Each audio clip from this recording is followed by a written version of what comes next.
Hello, আজকে সোমবার আর সোমবার চলে গেছিলাম বাবা ভূতনাথের মন্দিরে আমার বাবার সাথে। তো তোমরা অনেকেই আমার ইনস্টা ফেসবুকে দেখেছো যে আমি ভূতনাথ মন্দিরে যাই। তো বছরের প্রথম সোমবার আবারও চলে গেছিলাম। একটু ভিড় ছিল, খুব একটা বেশিও না। এই বাইরে দেখো সবাই আরতি করছে, ভেতর থেকে আরতি করা যায় না, তাই বাইরেই সবাই আরতি করে। আর ওই ভেতরে মন্দিরের ভেতরে বসে আছে বাবা ভূতনাথ। লাইন দিয়ে গিয়ে বাবার দর্শন করতে হয় এবং প্রসাদ ফুল দিতে হয়, পুজো দিতে হয়।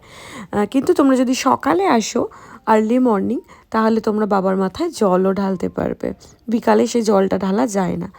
আর এই সাইডে তোমরা জুতো রেখে ভেতরে ঢুকতে হয়। আর এই সাইডে প্রচুর ফুল প্রসাদের দোকান আছে, তোমাদের যেখান থেকে ইচ্ছা তোমরা নিতে পারো। আমি ওই দাদার দোকান থেকেই নিই।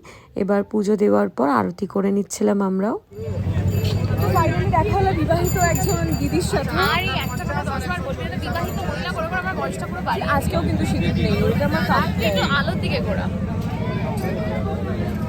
ও আচ্ছা, এটা আলোতে বোঝা যায়, অন্ধকারে বোঝা যায় না। অন্ধকারে কি করে বোঝা যাবে? অন্ধকারে লাইট অফ করলে কি বোঝা যায়? আজকে আমাদের সাউথ ইন্ডিয়ান একজন মিস্ত্রি। হ্যাঁ, আজকে ও চলে যাচ্ছে, সাউথ ইন্ডিয়ায় চলে যাচ্ছে। বাট ঠিক আছে, আমাদের ডেস্টিনি আমাদেরকে একই জায়গায় আজকে এনেছে। একদম। আগের ব্লগটা কেমন লাগলো তোমরা প্লিজ জানিও আমাদেরকে। প্লিজ কমেন্টে জানাও কেমন লাগলো, আমাদের তিনজনকে দেখতে কেমন লাগে সেটাও জানাও। তাহলে আরো ব্লগ আসবে। Bye bye bye. Hello hello. ওর সাথে সাথে আরো দুজন চলে এসছে, চলে আসো। জমজ বোন। জমজ আমরা একই দেশ।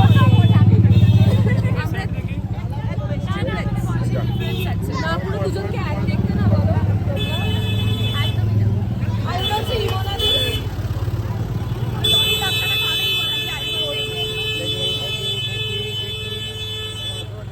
যাই হোক, তোমাদের কিছু বক্তব্য আছে? খুব ভালো লাগলো ওর সাথে আবার এখানে দেখা হয়। ভূতনাথে পুজো দেওয়া হয়ে গেছে, ওদের সাথে দেখা হলো, একটু আড্ডা হলো, একটু সেলফিজ হলো। তো এবার যাবো আমরা মোটা বাবার ওদিকে, বাট লাইক যেহেতু ভূতনাথ মন্দিরের ভেতরে আমি ঠিক ভিডিও করতে পারি না, আর করাটা উচিতও না। আমি মানে পুজো করবো না, ভিডিও করবো অফকোর্স। তো সেই জন্য ভাবলাম বেরিয়ে ভিডিওটা করি। আর আমরা এখন যাচ্ছি মোটা বাবার মন্দিরে। মোটা বাবার মন্দিরে যাওয়ার পথে এই কিছু কিছু দোকান পড়ে যেখানে তোমরা কাউকে মানুষদেরকে খাওয়াতে পারো যদি তোমরা চাও। এইটা হচ্ছে মোটা বাবার অনেক পুরনো মন্দির, যেখানে মোটা বাবাকে বেঁধে রাখা হয়। অনেক বড় মন্দিরটা। ইনফ্যাক্ট এখানেও সকালবেলা তোমরা এসে বাবার মাথায় জল ঢালতে পারো। এখানটাও আজকে ফাঁকা ছিল।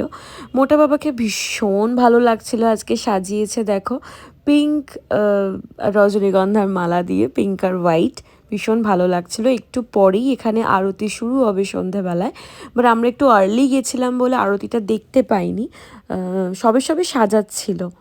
আর ওই পিছন দিকটা থেকে তোমরা আরতি করতে পারো মোটা বাবার। আর এখানে সবাই দাঁড়িয়ে পুজো করলো। দেখো অনেক পুরনো, এই যে এখানে আরতি করছে, অনেক পুরনো বাড়ি, একদম ভগ্ন অবস্থায়। আর এখানে মোটা বাবার বাড়ি থেকে বেরোনোর পর একটু ওখানে বলা হয় যে একটু বসে যেতে হয়। তার পাশেই রাধাকৃষ্ণর এই মন্দির, এখানেও আমরা একটু ঘুরে গেলাম। খুব ভালো থেকো, এবং যারা যারা তোমরা ভূতনাথ আসো তারা কমেন্টে জানাও। আর যারা যারা এখনো আসোনি তারা প্লিজ ভূতনাথে চলে এসো, তাই তো? একদম। সবাই খুব ভালো থাকো, নতুন বছর সবার খুব ভালো কাটুক। আবার দেখা হচ্ছে নেক্সট ভিডিওতে। হর হর মহাদেব।